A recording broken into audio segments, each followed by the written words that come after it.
Hi friends, game changer cinema సంక్రాంతికి విడుదలై చిత్రం మొదటి షో నుంచే నెగటివ్ టాక్ బయటికి వచ్చింది. కానీ రామ్ చరణ్ నటనకు ఎవరూ వంక పెట్టలేదు.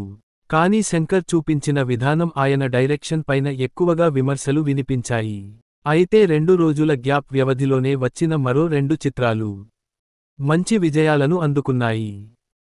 ముఖ్యంగా గేమ్ చేంజర్ సినిమా ఫ్లాప్ కావడానికి సోషల్ మీడియాలో కావాలని కొంతమంది దుష్ప్రచారం చేశారనే విధంగా అభిమానులు భావిస్తున్నారు.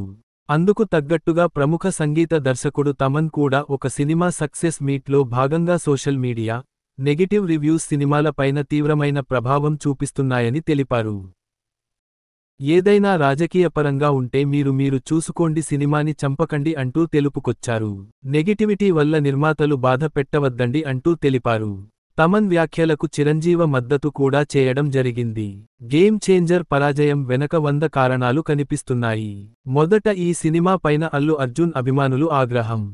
పుష్ప 2 సినిమా రిలీజ్ అయిన తర్వాత పైరసీ ద్వారా బయటికి వచ్చినప్పటికీ కథలో దమ్ము ఉండడం చేత అన్ని భాషలలో కలిపి 2000 కోట్ల రూపాయల వరకు రాబట్టాయి. కానీ గేమ్ చేంజర్కు ఆ స్థాయిలో కంటెంట్ లేకపోవడం మైనస్. ముఖ్యంగా పైరసీ కుట్ర ఒకటి. షో ముగిసిన గంటలోనే ఆన్లైన్లో HD ప్రింట్ ప్రసారమయ్యింది. సోషల్ మీడియాలో ఫ్లాప్ టాక్ రావడంతో నెగటివ్ ప్రచారం చేయడంతో వెళ్లాలనుకునే వారు కూడా వెళ్లలేకపోయారు. అయితే అల్లు అర్జున్ అభిమానులు కూడా కొంతమేరకు నెగటివ్ స్ప్రెడ్ చేశారని సోషల్ మీడియాలో వార్తలు వినిపిస్తున్నాయి. RRR చిత్రంలో ఎన్టీఆర్ పాత్ర తక్కువ చూపించి రామ్ చరణ్ పాత్ర ఎక్కువగా చూపించడంతో ఫ్యాన్స్ ఫైర్ అయ్యారట. దీంతో రామ్ చరణ్ సినిమా ఎన్టీఆర్ ఫ్యాన్స్ చూడలేదని టాక్ వినిపిస్తోంది.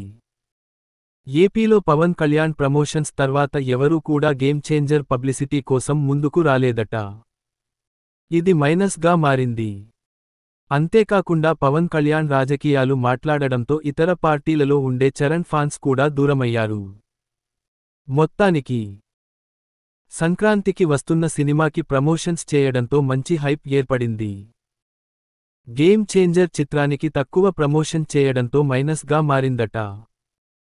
రామ్ చరణ్ సినిమాతో ఫ్లాప్ అయిన సంక్రాంతి సినిమాతో సేవ్ అయ్యారు దిల్ రాజు.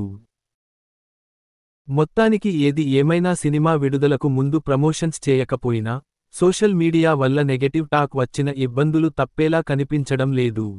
ఇలా అయితే ఇండస్ట్రీ దెబ్బతింటుందని, రాబోయే రోజుల్లో చాలా ఇబ్బందులను ఎదుర్కోవాల్సి వస్తుందని చెప్పవచ్చు. ఈ వీడియో మీకు నచ్చితే లైక్ చేయండి, షేర్ చేయండి, మన ఛానల్ని సబ్స్క్రైబ్ చేయడం మర్చిపోకండి. Bye friends.